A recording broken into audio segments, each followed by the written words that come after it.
students, today I am going to tell you the part of a sentence.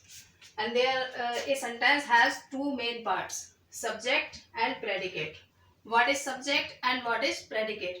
So subject sentence का वो part होता है जिसके बारे में कुछ बताया जाता है. जैसे the part of a sentence about which something is said is called subject. मतलब सब्जेक्ट जो है सेंटेंस का वो पार्ट होता है जिसके बारे में कुछ कहा जाता है या कुछ बताया जाता है.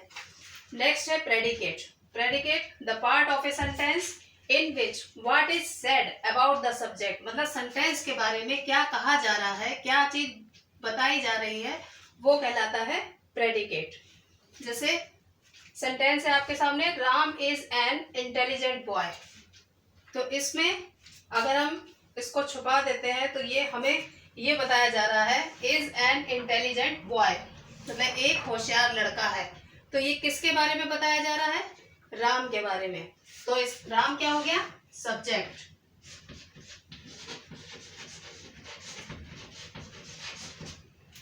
और इज एन इंटेलिजेंट बॉय, एक होशियार लड़का है या एक इंटेलिजेंट लड़का है, ये चीज, ये सेंटेंस या ये स्टेटमेंट किसके बारे में दिया जा रहा है? राम के बारे में. तो ये पार्ट हो जाता है प्रेडिकेट.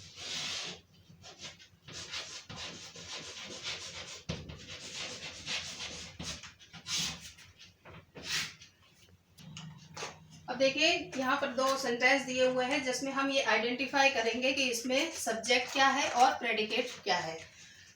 सेंटेंस है the children at the fruits. तो हम इसमें मतलब इसमें सब्जेक्ट और प्रेडिकेट आइडेंटिफाई करने के लिए हम क्वेश्चन पुट अप करते हैं, who at the fruits, who at the fruits. और हमारा आंसर क्या आएगा? The children.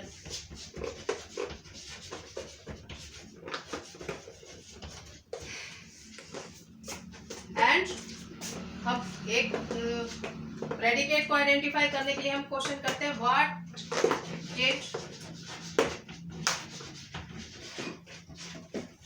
दे ईट. तो आंसर हमारा आता है The children ate the fruits. तो इससे हमें ये पता चल जाता है कि हमारा सब्जेक्ट क्या है? The children. ये हो गया सब्जेक्ट. और ate the fruit ये हो जाता है प्रेडिकेट. और सेकेंड है the teacher taught the children. अब इसमें भी हम इसी तरह से क्वेश्चन पुट अप करेंगे, हु टॉट द चिल्ड्रन, और आंसर होगा द टीचर. The teacher. तो ये द टीचर जो है ये हमारा सब्जेक्ट हो गया. और उसके बाद सेकेंड क्वेश्चन होगा व्हाट डिड शी डू. तो आंसर होगा taught the children, taught the children.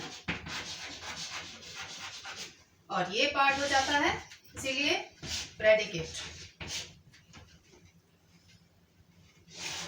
ये taught the children प्रेडिकेट होगा और द टीचर सब्जेक्ट होगा.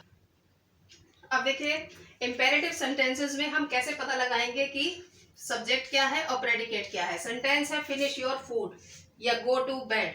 तो इस तरह के सेंटेंसेस में यू स्टेटेड नहीं होता है, ये अंडरस्टूड होता है कि मतलब दो पर्सन जब एक आपस में बातचीत कर रहे हैं तो वो एक पर्सन दूसरे से अगर बोलता है कि फिनिश योर फूड तो वो यू का ही यूज करेगा दूसरे के लिए. तो यहाँ पर सब्जेक्ट हो जाता है यू.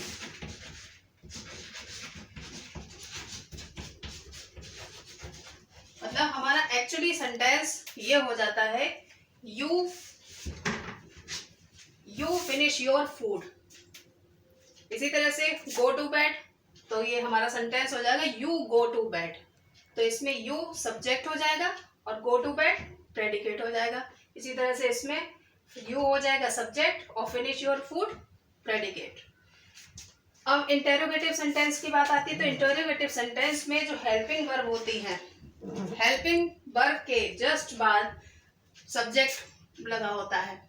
जैसे इज मिकी अनवेल, तो यहाँ पर सब्जेक्ट क्या हो जाएगा, हेल्पिंग वर्ब के बाद क्या लगा हुआ है, मिकी।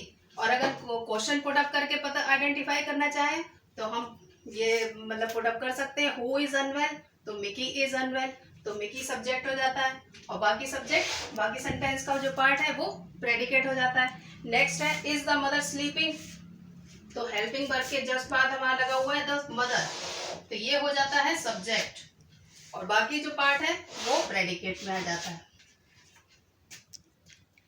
नाउ प्लीज इसको एक बार रीड कीजिएगा पूरे चैप्टर को और उसके बाद इसकी एक्सरसाइज करने की कोशिश कीजिएगा। Thank you.